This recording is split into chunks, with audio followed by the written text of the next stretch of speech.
You may have thought Cap Talk was done. Never! But here's the thing, it's only just begun. So gather round for Fear the Fro. Let's go. Yossi Gozlan's here to let you all know. Cap Talk, it's the CBA. Everybody strap in, going hard today. Straight salary matching, no 2 for 1 trade. Sit back and listen close, no exceptions made. Cap Talk, it's the CBA. Everybody strap in, going hard today. Straight salary matching, no 2 for 1 trade. Sit back and listen close, no exceptions made. Welcome to the Fear the Fro podcast, a very special edition. I am joined today by a man who I admire very much. He's prolific when it comes to the Cap. Yossi Gozlan, thank you for joining me on the Fear the Fro podcast today. Oh, thank you for having me on and giving me that introduction. I think that's the best intro I've ever had. I don't think anyone's ever gone as hard about salary cap stuff as we did right there, but I felt it warranted it because reading your work, the stuff that you do, the Third Apron podcast, the Substack, just yesterday, I found myself learning something that I did not know, and I found that it applied to our very own Cavaliers. I think that's probably as good a place to start as any. Yossi is prolific in terms of there are so many things about the salary cap that I've attempted to understand by, reading yourself, reading Bobby, reading Keith Smith, like all the guys that kind of focus on that area. But every once in a while, something comes up that I just either hadn't encountered or was oblivious to. And this Desmond Bane trade to Orlando, you had an article up yesterday that I thought explained it about as well as anything I'd seen in regards to. So one of the conversations that's taken place in the Cavs community has been, what are the benefits of if the Cavs dump salary to try to get under the second apron? And this whole time, I think most people were operating off the assumption that the number that they'd have to get below was that 207, 208 figure that everybody estimates to be the second apron total. And when I read your article about the Desmond Bane trade, you talked about how what actually has to happen in situations where you're projected to be a second apron team is you have to get under not only the estimated second apron for 2025-26, but in actuality, you have to get under the current apron for 2024-25 in order for those types of deals to be compliant, which in the case of the Magic, you said led to them cutting Gary Harris and Corey Joseph, I believe, were the two guys. Yes, but only because they're doing it right now before July. Once the new league year rolls over, then they just comply to the actual right. So July 1st is the date where we can. It takes a little pressure off those of us who think we understand what's going on. But this whole period between just the concept of, a couple years ago, the Nuggets, they made a trade in the finals. We see this one happen with the Pacers. But when it came to actual players being moved, last offseason, we had the Caruso and Giddey trade that happened in this run-up. But this period, I think there's been a lot of confusion amongst Cavs fans based on what they can actually do in this period, which is legal, because they're about to just dive into the second apron in massive amounts. So there's a bit of panic amongst the fan base of, okay, for the group of Cavs fans that aren't happy with the core, what are the options to be able to, if you still want to make a big move or a pivot or get in on some of these superstars that are rumored? Are there practical ways to do it? I wanted to talk to you specifically because I've seen you cover this subject in terms of your outlook on the Cavs this summer, the things that you might expect them to do, and the pathways you might take if you were the decision maker here. Well, I don't know. It's really tough to say what exactly the plan is. I think for the most part, they're just going to try to run it back because I think that they had a group that, to win 64 games, that's nothing. It's not nothing. And they just got really injured and broke down. And by the time the second round started, it happens sometimes. So I think it would probably be an overreaction at this point if they were to make a significant move, which means moving any of their top 3 guys. But at the same time, the roster is really expensive now.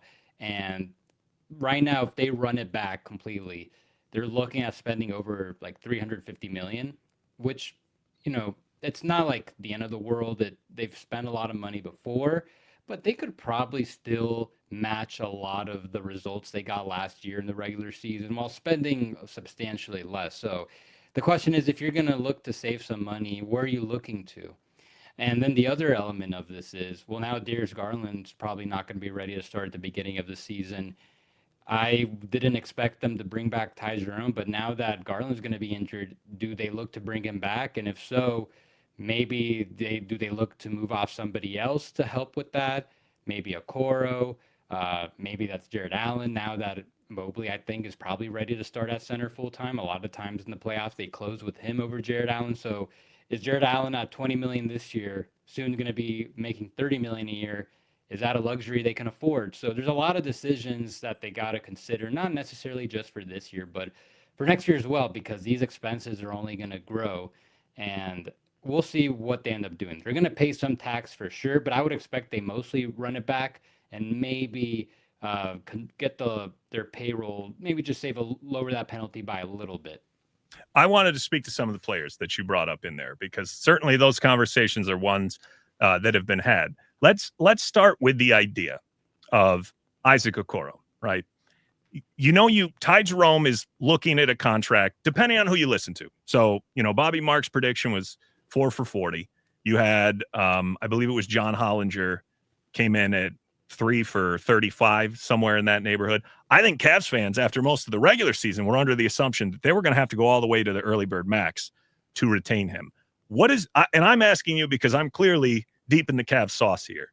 What would be what you consider, a reasonable number that you believe that the Cavs could bring him back at? Do you believe he'll have full mid-level offers out there that they have to go all the way to that early bird max to beat, or do you expect it to come in lower?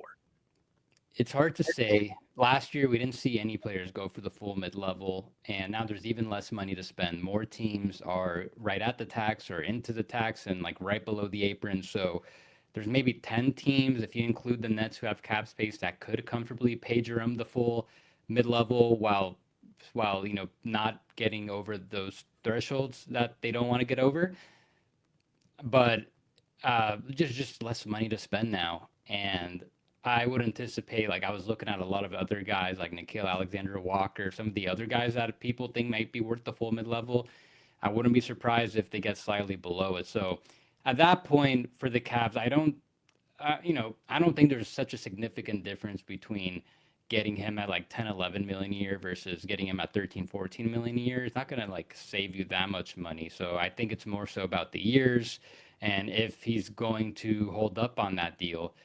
It's a different conversation where last year he was shooting just below 50% from 3 on basically a minimum contract. There's gonna be a lot more expectation on him once he gets paid more, and I wouldn't anticipate he's gonna repeat this level of shooting from year to year. I think it's a little unrealistic, so that's why you don't want to overpay. A lot of shooters in the past, guys like Duncan Robinson, Davis Bertans, Joe Harris, they get paid close to $20 million a year, and all those teams got burned. So the Cavs do need to be careful as far as what they bring him back to. So if you're talking about bringing him at half those amounts from those guys I mentioned in a rising salary cap environment, that seems like a pretty good deal. And he's not just a shooter, he's also can play some point guard. He'll probably have to start at point guard, so he can do some creation, some ball handling as well. So yeah, if you can get him at below the mid-level, I think that's a great deal. Yeah, my feeling on it was this. I feel like, more specifically than the dollars, because they're so deep into the tax now, really, there's a couple ways to look at it. One, you could say, okay, well, you could try to dump a Coro. You could have him eat up most of that identical cap space, the 11 mil that a Coro's making, and essentially you're just trading out the difference in tax dollars. My feeling is these next 2 years, the Cavs are all but pot committed to being second apron teams.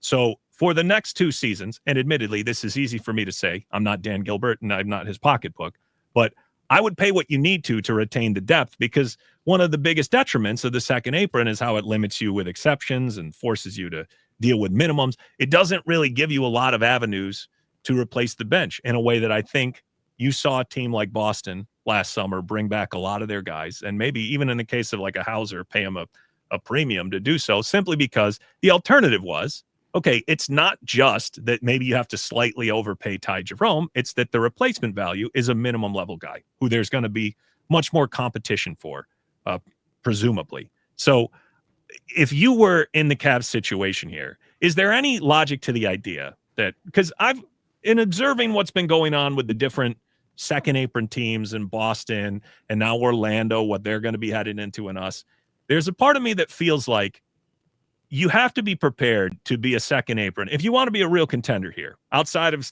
striking lightning and getting guys on rookie deals and taking advantage of that window.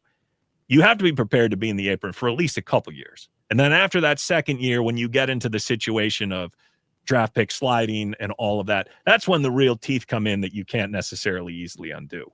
But I don't think the Cavs, personally, my feeling is that the Cavs, they're so deep into it and there's so few avenues to actually escape the second apron without taking a meaningful step back that at least for the next 2 seasons, I think the middle ground, the compromise here would be if you can get Ty or even Sam to commit to just 2-year deals or 2-year deals with options.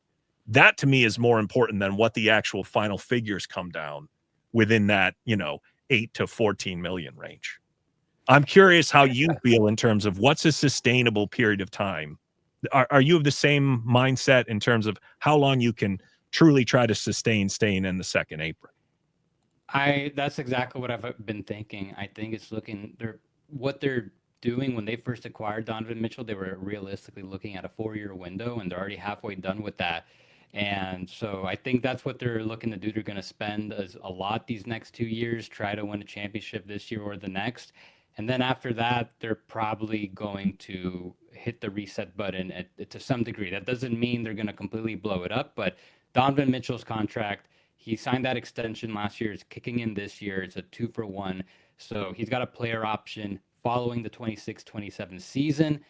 I would think there might be a chance by then that the Cavs, he's going to be due for, he can extend for up to 5 years, $380 million. He'll be able to extend for the 35% max.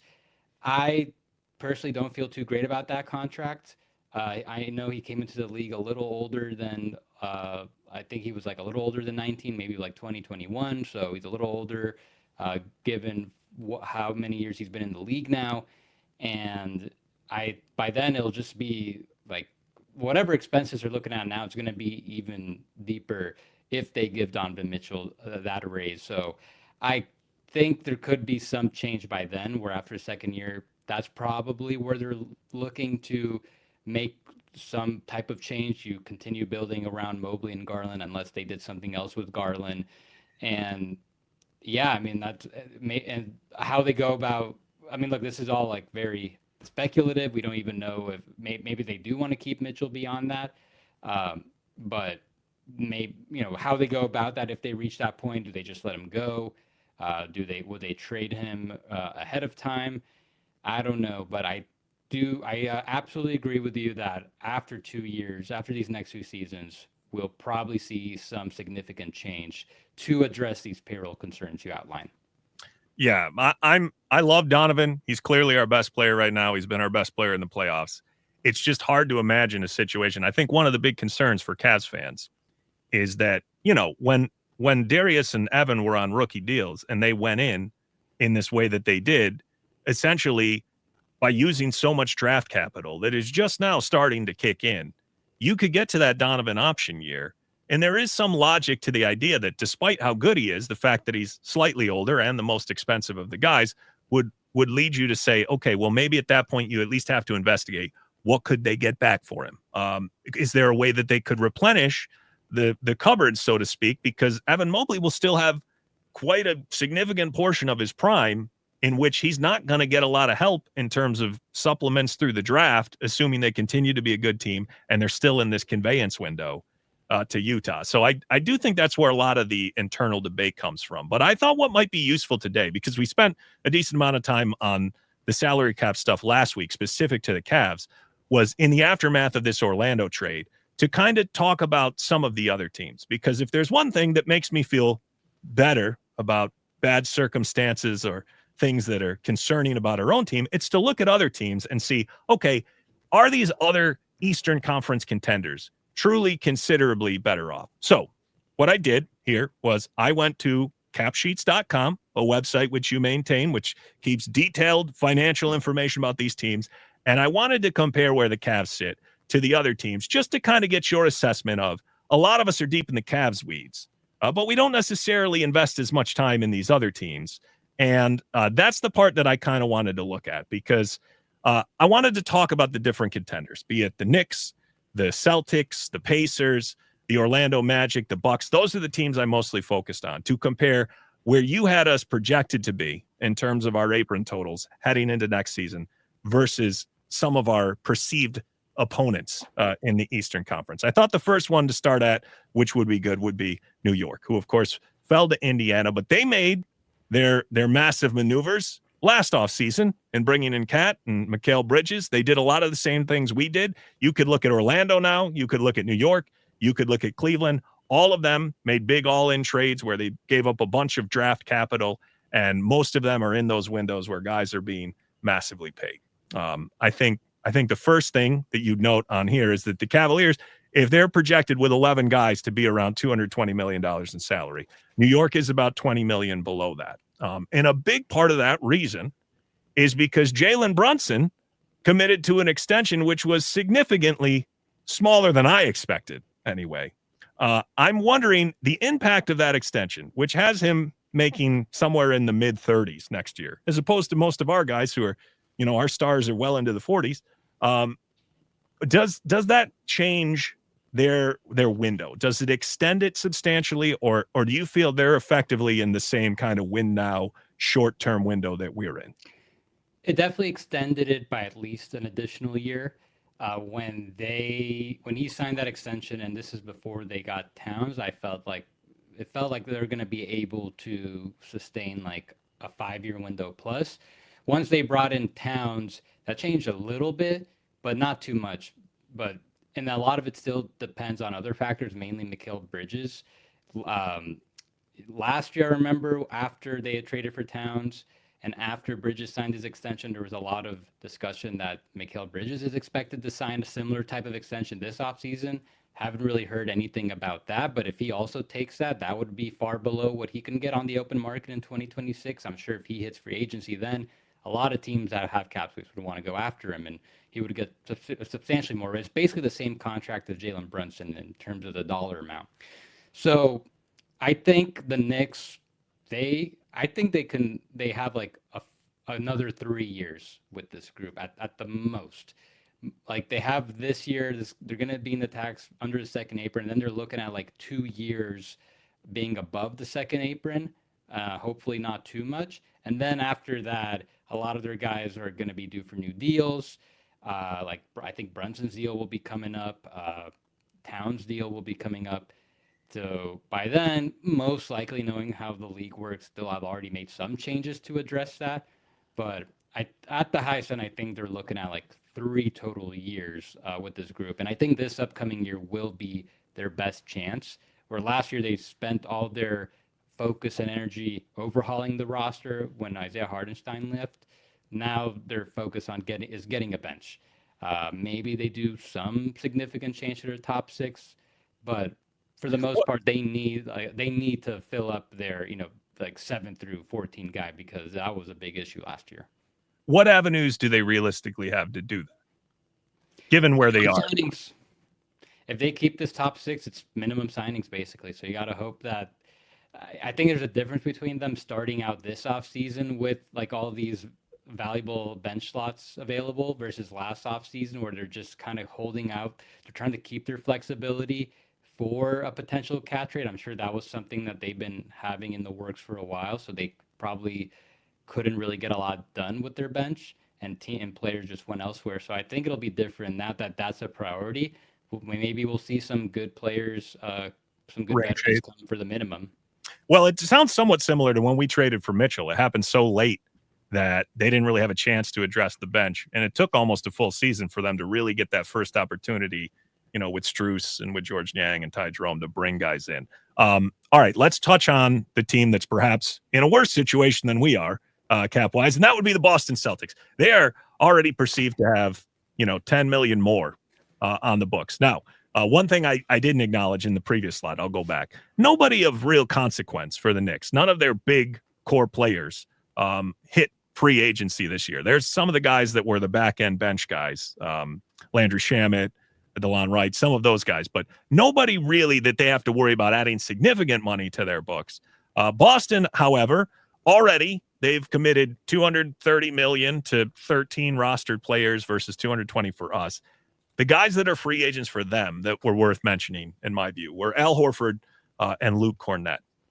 How do you, if I said, Yossi, what happens with them this summer? We've heard the rumors about offloading salary. What do you think is the most realistic way they approach this summer? And what would you, if you had to hazard a guess, what do you think they come out of this offseason having done? Well, they'll save a lot of money somehow. And in the process, we'll have to see if they get a center back, because right now Porzingis is the only one under contract, I believe. And if they trade him, then let me just check. Do they have another center under contract? They have Kada. So if they trade Porzingis and they don't get another center back, I would guess there's a good chance they bring back one of those big men on something fair, just to like have a stopgap center. Even if they bring another center back, I could see one of them coming back. It just mainly depends how much they save. But as far as Boston, I feel pretty comfortable that they're not going to be a top tier contender next year. So if you're the Cavs, like it feels like this is really the year next year. If you got next year and the one after, but like now as far as making the finals, like in my mind, I think even though we still have a whole offseason to see play out, I have a hard time seeing things change to the point where the Cavs aren't the favorite to make the finals in my mind. Well, I have liked that part of your coverage significantly when I've listened to these podcasts. I heard you say the other day, I believe I was listening to your Miami Heat, mock off season, and you talked about how you believe the Cavs are kind of on a tier of their own, given the injury issues that Boston's dealt with, which was encouraging to listen to, because after the way we exited the playoffs, I felt like everybody immediately forgot about the 64 wins. But before we move off Boston, I did want to ask you one thing, because one of the concerns for the Cavs with their minimal options available this summer is, what do they do to get a backup big, essentially? Somebody to replace Tristan Thompson's role and just kind of be a safety net in case, as you alluded to, at some point in the future, they decide to move off of Jared Allen. Boston having two of these guys, Horford and Cornett, out there. I'm curious, do you have feelings as to what you think the market for those guys are? Because we just saw Steven Adams extend at what I believe was $13 million average annual value. Where do you think those two Boston centers would come in if they don't just re-sign with the Celtics? Probably less than that, just because I think if you're a player who can extend right now, you're probably going to get a little more than what the market's going to offer you. Like if Steven Adams hit free agency, I would guess he would have gotten a little bit less than that. So he basically got like the full mid-level starting salary, and then it declines with the Rockets. So I know Horford can extend. Cornett cannot. I don't anticipate the Celtics will extend Horford ahead of free agency unless they already agreed to some big trades where they save a bunch of money. In that case, maybe he could be looking at like something above the tax pyramid level, maybe like $10 million around what he's currently making. I think he's definitely worth that. But if he hits free agency, I wouldn't be shocked if offers get down to like the tax pyramid level or less. Cornett probably also looking at like the tax pyramid level. Okay. Who do you think's more difficult to offload, Drew or Porzingis? I would say probably Drew, just because he's got multiple years left on his deal. But I don't think either of them will be that hard to get off of. I would guess there's enough interest in those players that they won't have to give up an asset. It just maybe instead of getting like a pick back, it's possible maybe with Holiday, the value they're mostly getting is in the savings. So essentially, you think there's an avenue where they won't have to bundle picks with Holiday, but they'll just have to take a massive step back in talent, essentially. I could be wrong, but that's kind of that's how I could see it playing out right now. Okay. Let's move on to Orlando. Now, this team's interesting because my feeling is this. I've heard people parallel the Desmond Bane trade and the Mikal Bridges trade, and I think it's a little disingenuous because I feel like the key difference between those trades was while both gave up tons of draft capital, the difference is that Orlando was giving up draft capital in large part to get off pretty unfavorable deals that they had with Kentavious Caldwell-Pope and then Cole Anthony. Cole Anthony might be kind of a neutral deal, but I think overall, you look at the guys that went out in the Mikal Bridges trade and they were expirings, and it was mostly, easily escapable money in a way where I still think the Knicks gave up more for Bridges, despite how people have framed this in the aftermath of this Orlando trade. I was wondering where you come down on that subject. I guess the Knicks kind of gave up a little more because the difference is the Magic traded more near-term picks. We already know what the 25 pick is, and we have a pretty good idea of what the 26 pick is going to be. And then it's a 28 and 30. The Knicks gave up an extra pick on top of that, but they also gave up like where the Magic didn't have to give up a 2032 pick, the Knicks had to give up their 2031, like the furthest out possible. And those furthest out ones can have a lot more value because of the time on them. So in a way, yeah, I think I agree that the Knicks gave up a little more, especially because the Magic got a little more value by also moving off Kentavious Caldwell-Pope. That probably was a negative value contract. I don't really anticipate teams trading for the player, given his contract. So the fact that they were able to get off that contract as well, maybe the deal is then more so like 3 picks for Bane and 1 for Pope. But I would agree with you that the Knicks probably give up a little more value. So to the Magic and the maneuver they made. Now they're about to be a team that's deep into the second apron. As soon as Paolo hits his extension, and presuming he ends up an all-NBA player, which he clearly has the talent to be, it feels like this move, like I alluded to earlier, it feels like we at least know the versions we're going to be looking at for the Knicks core and for the Magic core as we move into the future. Do you feel good enough about the salary situation this puts the Magic in, that Bane will offer a significant enough upgrade that it'll be worthwhile? Do you see them as a viable contender now with this core moving forward?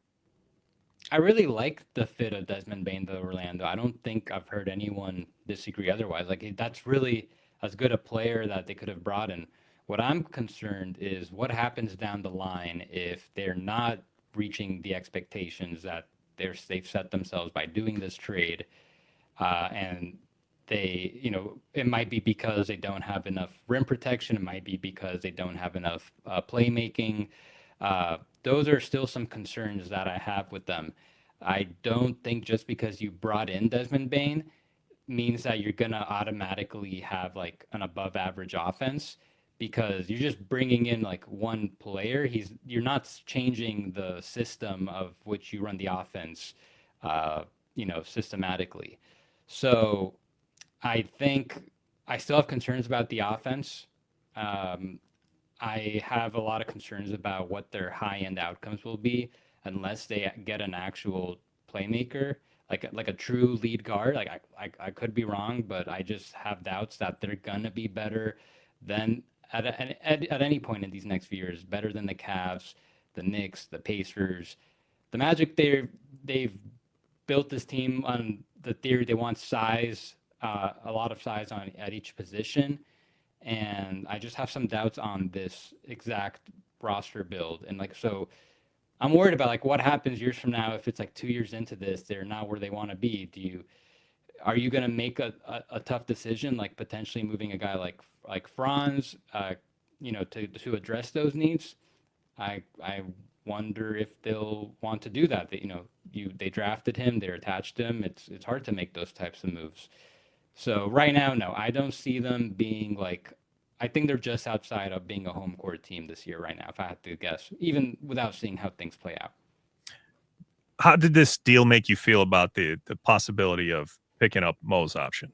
Because right now, if I recall correctly, based on the information you have up on the site, they have 15 guys under roster if you include the first round pick that they held on to. Yeah.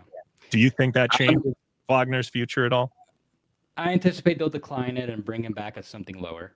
Not that he had that injury. I think that, that's going to affect his market. And it was like a midseason injury, right? Yeah. January or so. Yeah. he maybe, I don't think we even know for sure if he'll be ready to start the year. And also, as you showed, they're like above the first apron right now. They're over the tax right now. I think they're going to want to get below the tax. So if they bring him back at like half his amount, then you're kind of like in the ballpark of avoiding the tax with this roster. Okay. Yeah, that's a good consideration. I didn't even think about. Indiana, that's the next team. They're in the finals, of course. We'll see what happens there. But their key free agent is Miles Turner. Now, they've been a team that's notorious for, staying under the tax, but it's very hard to justify to a fan base or even to yourself, I would imagine, breaking up a team that's been as successful as this team has been in the past 2 postseasons. So right now, of the teams that we've paralleled, with the Cavs at $220 million, Indiana with 12 guys on the roster, and that includes a salary slot for their 2025 first-round pick, is at roughly $172 million. If you had to predict what they will do in the offseason, is it as simple as, re-signing Miles Turner, running it back, maybe replacing some of the guys that are on the fringes, Isaiah Jackson, James Johnson, some of those guys? Yeah, just started looking into it. I think they'll pay some tax next year. I don't know how deep they'll go in. I think that's still to be seen, but I think they'll want to pay some to keep this roster relatively deep. What I'm curious more so about is not so much like Obi Toppin or TJ McConnell. It's going to be hard to unless Jarris Walker makes a big step, it's going to be hard to replace Obi Toppin. But I'm looking at what's going to happen with Benedict Mathurin, because he's still, he's a productive player off the bench, but I don't think that's what he's looking for. I think he wants a bigger role, and he probably wants a salary that pays him as such, as like a starter. So I don't think he's going to get that with the Pacers, and I doubt they're going to make him such a compelling offer. So maybe that's a situation where the Pacers could look to move off him earlier than later, get him to a situation where he could extend now. And maybe in the process, all the Pacers really take back is like future draft picks, so they don't increase their payroll too much this year to help with a Turner extension and help mitigate that tax penalty a little bit. So I would, that's just one way they could go about it. Obviously, they can, like I mentioned, they could be Toppin or McConnell, but that would mean they have to find another backup point guard, which is easier said than done.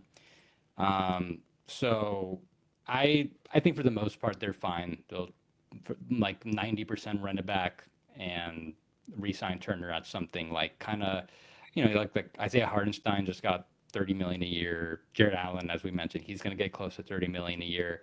I would imagine that's kind of like his floor in negotiations.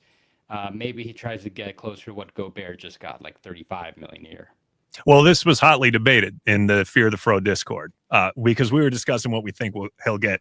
And some of the guys were like 40 million. I'm like, this is not with Indiana, not with the way that their salary is allocated. Like, I definitely agree with you. I think his floor is essentially, because that's the other thing. People look at, they're like, well, Allen, maybe I may think he's a better player or worse player or whatever, but Miles has a unique skill set. And on top of that, the deal that Allen signed, I mean, if anything, that was probably under market when it kicks in, because he still has a full another year at 20 million. And when he gets to 28 million 2 years from now, a guy like Miles may be making way more than that. Plus, he did Indiana a solid by the last extension. He essentially took more money, and then it put him in a situation where they can't extend him really. They have to at least risk that he goes out there and finds more money on the market. And I think now they're in a situation where obviously they're going to bring him back, but my expectation is similar. I would expect that they're going to pay, at least 30 million for Miles Turner. And I think he's earned that with the fact that he's been there the whole time. He signed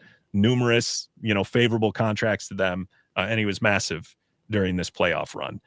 I'm curious if you feel, while we're on this subject though, of unrestricted free agency, the boogeyman out there for everybody is the Brooklyn Nets. If you had to look at the market, look at the guys who are out there, who do you think is the most likely people that a team in the Nets position would throw big money at? Because, of course, Ty comes up sometimes in these conversations because he's from Brooklyn and, because everybody's worried about losing him on the Cavs. To me, his age makes that somewhat unrealistic unless they were just trying to fill in dollars to hit a salary floor. Who do you think should be worried that Brooklyn's going to come knocking and try to poach their unrestricted free agents?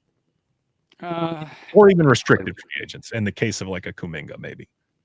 I probably wouldn't be worried. As I look into things with the Nets, I think they really need to focus on moving up in the draft first and foremost, trying to get another lottery pick.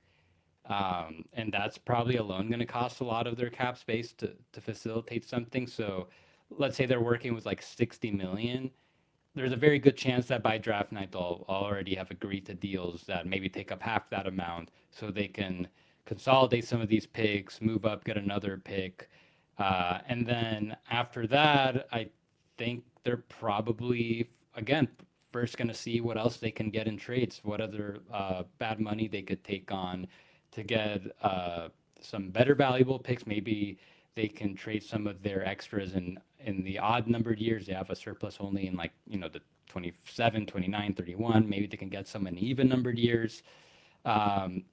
I don't anticipate they'll really go after any of the restricted free agents. I thought about that earlier, but I think they'll have a lot more opportunities in trade to figure that out ahead of time. I think that's an interesting observation that a lot of people overlook, which is, you see cap space and people see it as a threat, but a lot of times you can extract more value by leaving the cap space open and then using it to absorb other people's mistakes. I think that's definitely something that Cavs fans should keep in mind with Brooklyn, because they're essentially the only team out there. If somebody's trying to offload a bunch of money, Brooklyn is getting every single first phone call in those situations. So the last team that's been a relevant Eastern Conference contender for a while, maybe given Dame Lillard's injury, people don't perceive them that way. But I thought it was worthwhile to bring them up because they're a team that escaped the second apron this year in maneuvers to, dump Chris Middleton. And there's been a lot of speculation about what will Giannis want? Will he want to stay with the Bucks? Will he want to move? That have quieted in recent weeks. But they're in a situation where they're approaching 170 mil. They only have 10 players rostered. Their key free agents were Brook Lopez, Gary Trent Jr., maybe Taurean Prince, depending on how you look at the situation.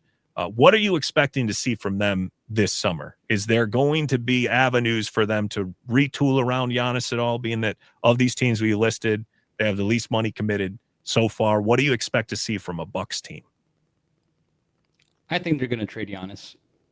You do? I don't think I've heard a lot of people feel confidently about that. What makes you feel that way? There's just no path forward with or without him. They're in a horrible spot. If Damian Lillard was still healthy, maybe there's something you could conceivably come up with a plan where they can be not like a contender, but at least in the mix still. But now he's injured. I remember it was a report that maybe they would have talked to him about if he wants to stay in Milwaukee. So then they could have potentially traded him for, multiple players to help deepen the roster. So now with that gone, I can't see them being better than like a bottom 10 worst team. So I think right now they're trying, in the sense that they're trying their best. They're scouring the market, seeing what they can do to make the roster as good as it can be. And then once that inevitably plays out and they say, hey, like this, we can't really do all these things. This is what we can do. Maybe Giannis then changes his mind and says that, okay, well, I appreciate you guys trying. Then yeah, let's work on a trade then. Okay. So if you're Milwaukee, who would you be looking at in terms of my pushback when Cavs fans would speculate about these grand Giannis ideas that they had was beyond the fact that you couldn't pull it off legally. The bigger thing to me was, when people wanted to shop Garland and Jared Allen, my feeling all along has been, why would Milwaukee be looking to take back established players with little to no draft capital? I would be fixated on young prospects, cost-controlled prospects, guys whose rights you would retain, and then as many draft picks as you could possibly get. Are there I think we've heard San Antonio. They've been pitched out. A lot of people talked about the Knicks trying to manufacture a situation where that would work. Who do you think are viable people who the Bucks could engage to perhaps get back stuff to set them up for, a new era of basketball there?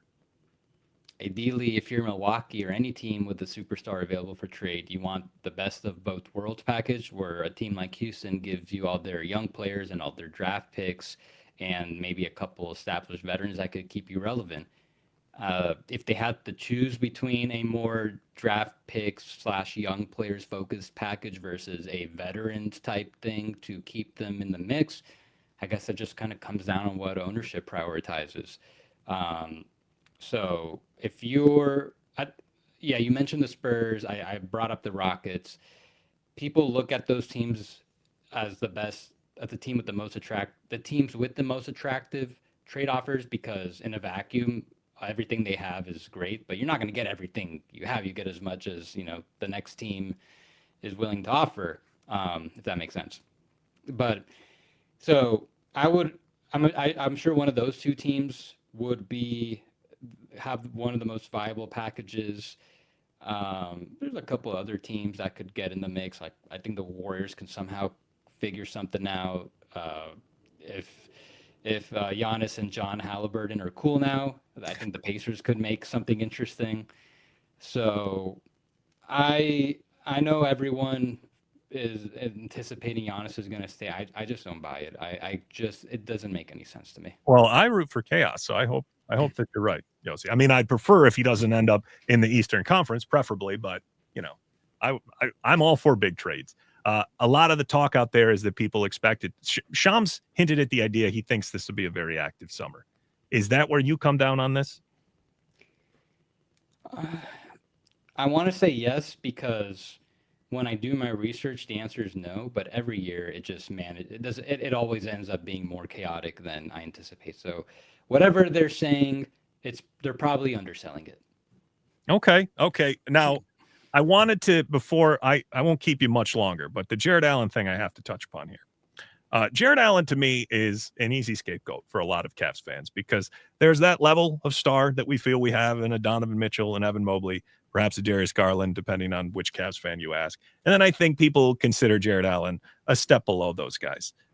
My feeling, though, when it comes to Allen is, I think people undervalue the contract that he's on specifically, not just because the 3-year 91 mil or whatever he extended for, not just because it kicks in a year from now, but even just in terms of where it's positioned in the NBA. This year, it was the 87th, 89th smallest contract in terms of where it ranks amongst the biggest salaries in the league. And then even when it kicks in, it's still in that 55 to 60 range as it sits now. Now, admittedly, a lot of deals haven't been signed yet. You push 2 years out, you're talking about like 250 players maybe are under contract at that point. But what I'm wondering is, where do you come down on that asset? Because I think what a lot of people say, and you alluded to it earlier in the podcast, you said, is it a luxury you can afford? But I guess my question to you is, even in a season from now, when he's on that $28 million a year, I sort of feel like starter salary, he's going to come in a position where, I mean, you've got Josh Hart making $20 million. You've got plenty of guys. We just alluded to, KCP. He signed that deal a year ago for an excess of $20 million. Do you believe that he's going to be even viewed as a luxury as we move forward in this CBA environment that keeps escalating? Because my contention here, and admittedly, I'm super biased. The podcast is named Fear the Fro. I would be devastated if he leaves, but I just don't think we're deep enough in the front court that it's a good maneuver to trade him away, because he's perhaps one of the most positive value contracts on the entire roster for the Cavs. Take out just what he contributes on the court. I think the value you get on that contract, it's one of the few ones the Cavs have on the books that is decisively in the positive column. So you brought up Josh Hart as an example where, on the Knicks, he is kind of a luxury, making around $20 million off the bench. I think it's a little different when it comes to wings and, to another extent, backup guards, where I think it's more common around the league to put a premium on reserve wings because they're so hard to come by on high-level guards off the bench. I think that's important, especially for the regular season. As far as like a big man making starting level money like Jared Allen to potentially come off the bench in the future, or at least play 24 to 28 minutes a game, I don't think there's another example of that really. And so Well, what about take like a Gobert situation? There's definitely times where they've gone away from him schematically. Now, I can't speak to the minutes per game, but there's plenty of situations where they've defaulted to, well, let's go a little smaller against specific matchups. Yeah. And he makes significantly more than Allen. I guess what I'm wondering is, do you feel even at 28 million, let's say he's part of a hybrid look front court. One look is two conventional bigs that you're able to roll out there when you get a Milwaukee team that just has a guy who can bull rush to the rim. Okay, maybe you lean on the two bigs. Then you get a team like Indiana that spaces them out. Okay, well, then maybe you slide Mobley to the 5 and you have DeAndre Hunter at the 4. I guess my feeling to some extent is I would much rather pay Jared Allen $28 million than I would DeAndre Hunter $28 million if all things were equal. I mean, even the gap that they're at now, where it's 23 to 25 million or whatever for Hunter. I suppose for me, it's probably influenced by the fact that I look at our current depth chart and I say, yeah, we have a bunch of wings, admittedly, no star wings, but, Dean Wade, DeAndre Hunter, Strus, who can slide up, Tyson, who's in the pipeline, all these guys. You go to the front court and it's Jared Allen, Evan Mobley, and then a massive chasm. So that can change, of course, over the next 2 years, but when we're limited to minimum contracts, I guess I just think people are somewhat undervaluing his contract. And if I had to choose what way to deplete depth, I would prefer to lose guys in the backcourt, because I think when you look at a Mitchell, a Garland, a Merrill, a Ty Jerome, and then Tyson, Craig Porter Jr., you're a little bit more able to sustain loss in that way, in a way that I don't think our current roster is set up to do. So I think you already answered like the first part of this is, do you think that's going to be a good value contract? You think it will be Allen's extension. So that's the first thing the Cavs need to address. Like they already obviously they gave it to him 2 years ahead of time. That's they feel that it will be a good positive value extension.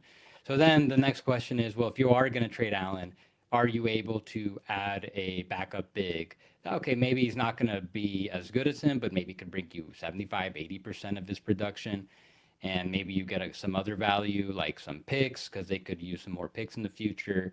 So that's probably the next thing to look at. And if there isn't an acceptable deal out there, okay, then they'll probably just hold on to him if they're okay with the luxury tax penalties that come with it. So yeah, I would say like there's not going to be like a massive urgency to trade Allen. We both kind of concluded that they're going to spend a lot of money these 2 years and figure it out later. Maybe after 2 years they'll do some type of retrenchment.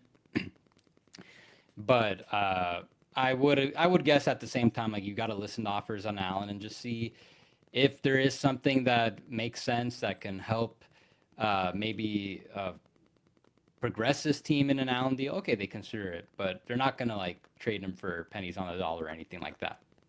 Let me give you one hypothetical, and this is more about archetype, not the specifics of if this trade is even legal.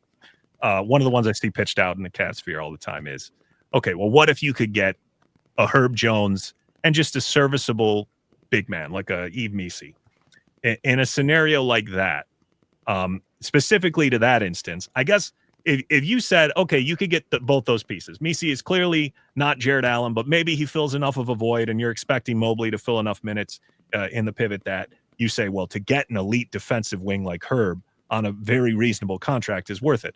My only hesitance there possibly would be Jones is coming up on having to be paid much more money. So, right, I think you maybe would win that value proposition in the short term. I don't know if the long term you'd be much better, considering you're 2 years away from having to cut massive payroll, and he's about to get paid again in that instance. If that hypothetical was possible, how would you feel about a situation like that? I'd probably take it. Yeah, so you do mention Herb Jones is going to be due for a raise.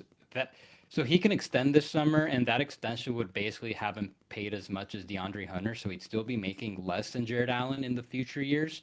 So you think he takes that? Because that's the conversation with Reeves, too. Do you think he takes that extension, or do you think he says, I'm going to test unrestricted free agency? I think Herb might take that. I think it's possible. I think he's more likely to take that than Austin is more likely to take his. But if you acquire him with an understanding that he would accept that type of extension, then I think that would definitely make it a lot easier. and then you can figure out backup big some other ways, because then Hunter and Strus, like now one of them become a lot more expendable. Obviously, still have the Okoro salary slot. You have some. The Cavs are, as time goes on, they'll have more picks available to trade. So yeah, if they can get something like that, to me that seems like not exactly a no-brainer, but pretty close to it. I haven't really considered they can get something quite like someone like Herb Jones for Jared Allen. I've been thinking more so like the offers are probably going to be teams looking to like trade a draft pick and like a cheaper backup center. I would guess that's what the Cavs are getting offered right now. Well, yeah, I mean, don't take what I'm pitching out to you as realistic. I just didn't feel the need to run the hypotheticals. I wouldn't even humor with you. Like, that's one of the ones I heard where I'm like, as much as I love Jared Allen, I would at least consider it. That's not me saying it's viable. And I think it's better to ask you those questions, because clearly I'd be inclined to overvalue Jared Allen before I would undervalue him. So as opposed to you, who probably has a more pragmatic look of the whole landscape. One last question for you. You've given me a lot of your time. I truly appreciate it, Yossi. Well, I guess two questions. First one is, if I could plop you in charge of any team, you look at these cap sheets day in and day out. If I said you can pick an NBA team to run based on their financial outlook for the next several years and the roster they already have assembled, do you think anybody stands out?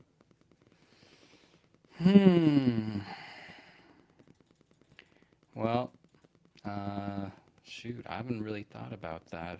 I mean, the obvious answer has to be OKC, right? Yeah, probably. Yeah, because they still have a ton of draft capital. They have a ton of star power already assembled. I think most people would say my guess would be most people would say either San Antonio, OKC, Houston, perhaps.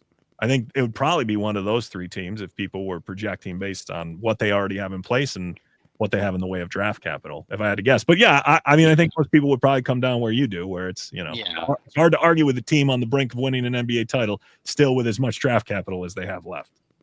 Yeah, I would definitely consider those teams as well. They're like on the cusp of making a big trade to, Can you sell me on how it can go wrong for OKC? Because it's very difficult to stomach the idea that a team this good already is going to become conceivably better. What could I look forward to as a Cavs fan in terms of, salary crunch coming to Oklahoma City? Is there anything in the foreseeable future that I should eagerly be awaiting for if I'm rooting for their downfall?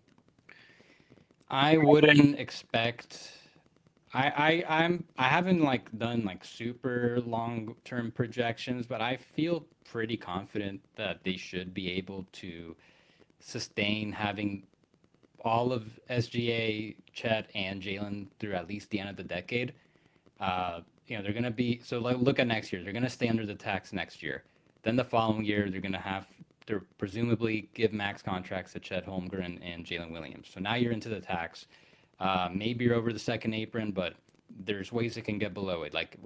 So if they're looking to save some money, you're starting with guys like Aaron Wiggins, Isaiah Joe, and then you have all these extra draft picks. Hopefully you found their replacements by then.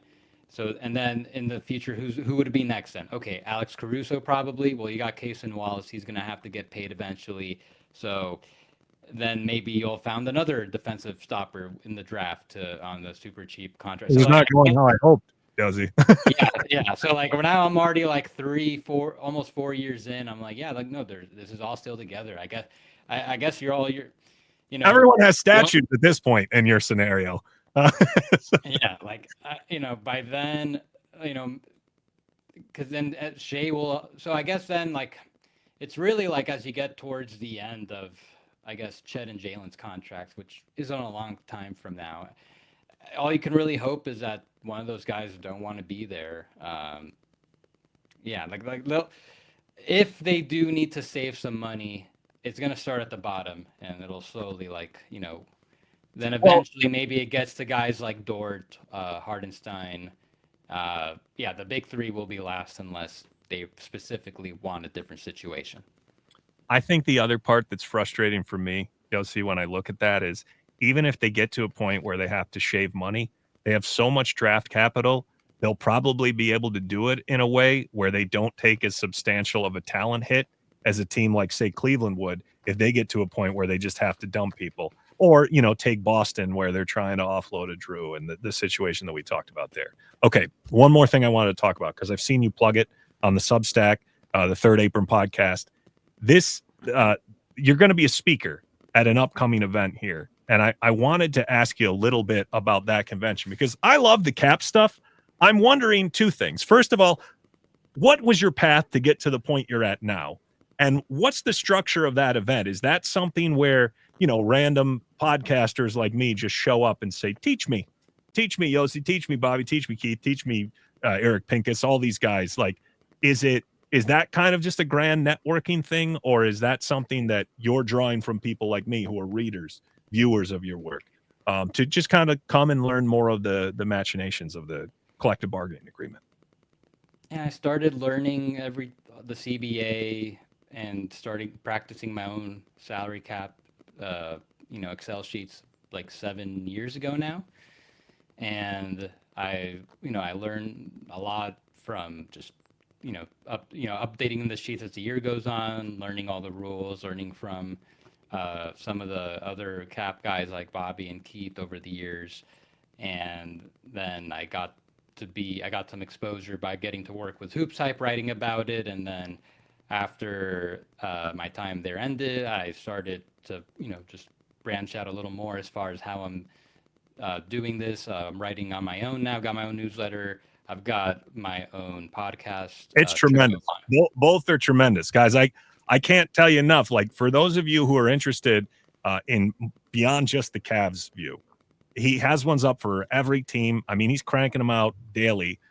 Every time I'm doing yard work, I'm in the garage, whatever it is, I'll throw it on because the hypotheticals that you've stumbled upon, I think, are only ones that can be discovered by like really engaging yourself with the beat guys, with the guys who are entrenched with the teams in a way where I love these off-season preview pods, be it the game theory guys, but to hear it from the aspect that you come at it with the financial, kind of foresight of what's coming in the future. What do they need to be accountable to? What are the things they need to do? It's a tremendous listen. And the Substack is equally great because if you get pulled away while you're working, you have to do your actual job and you have to step away for a moment. It's great to have something written down, and the way you break it down is fantastic. So that's why I wanted to ask about the event, because specifically you're a young guy, clearly. I wanted to hear your path to get to kind of where you're at now. So the Hoops Hype thing and all that was interesting. Is this your first time speaking at this event? Well, first, yeah, thanks for everything you're saying about my show and my writing. Most people tell me they just listen for my voice, so I'm glad you're listening and taking in everything I'm talking about. And then just one other thing as far as my path, like a lot of I've been I'm also like somewhat of an authority on the cap. Like whenever there's transactions, I'm always reacting with salary cap analysis instantly. So, it's like another thing I do. I enjoy it. So, yeah, this is the busiest time of year. You mentioned I'm putting stuff almost every day. May, June, early July. That's going to be like the busiest time of year for me. And then as far as a sports business classroom, so that's in Vegas Summer League every year. I've been to Vegas Summer League for 4 years now. So this will be my 5th. And I was a little bit involved with sports business classroom last year, just with like one aspect. But this year I'm going to be involved throughout the whole entire thing. I'm going to be an instructor for the salary cap major. All the other top cap guys are involved: Bobby, Eric, Keith. So like a real, gathering of the mind, so to speak. Spreadsheet nerd fest. Yeah. And that's great. You guys everybody's there in person. You kind of all get to collaborate and get to know one another.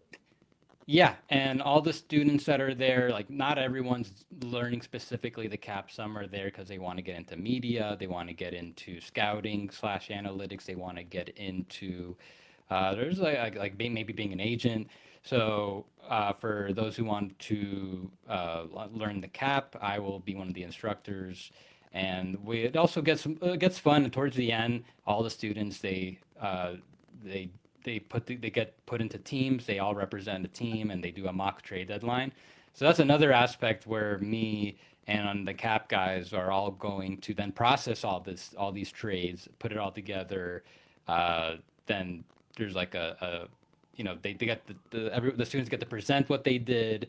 And then there's like a judging, so there's a competition in the end. It's a lot of fun. It all culminates in that. So Well, you've sold me. I want to be a part of this. I can't this summer. I saw the dates. I'm out of the country when you're doing it. But next year, if you're presenting, I'm going to try to talk my wife into letting me go and experience this firsthand. Yeah, I mean, like it should be a lot of fun. Like I live in LA. Vegas is a quick drive away. Normally, I can't do Vegas more than like 2 nights, so I'm gonna be there for like 4 times as long. But it's all right. It's gonna be a lot of fun. I'm gonna get to just talk about basketball, be around basketball people, and yeah, I'm just looking forward to the experience. And yeah, just Summer League in general, just a good time of year for everyone in the industry to go to. Well, I hope it's an awesome event. And for those Cavs fans who are interested, I'll link to the Substack and to the podcast in the show notes here. And I believe there's this referral code situation. So if any of you savages go to this event, you better make sure people know that it was this podcast with Yossi. Yes, I believe we still have a couple spots left. So if whoever. Oh yeah, because you said if people sign up, they get they get access to the Third Apron stuff as part of that. So there's an incentive for you to do it, Cavs fans. Yossi, I can't thank you enough for all the time you've given me today. I really appreciate it. Looking forward to a very active summer. And everybody, check out his stuff. Cavs fans, if you enjoyed this podcast, please rate and review the podcast.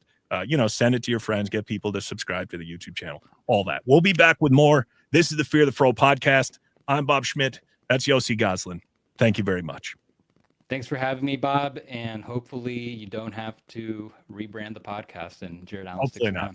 I'm going down. If they do it, I think I'm just keeping it. I'm 4 years in. I mean, at some point, I've got too much equity in this name that I can't just abandon it. However, I did prepare.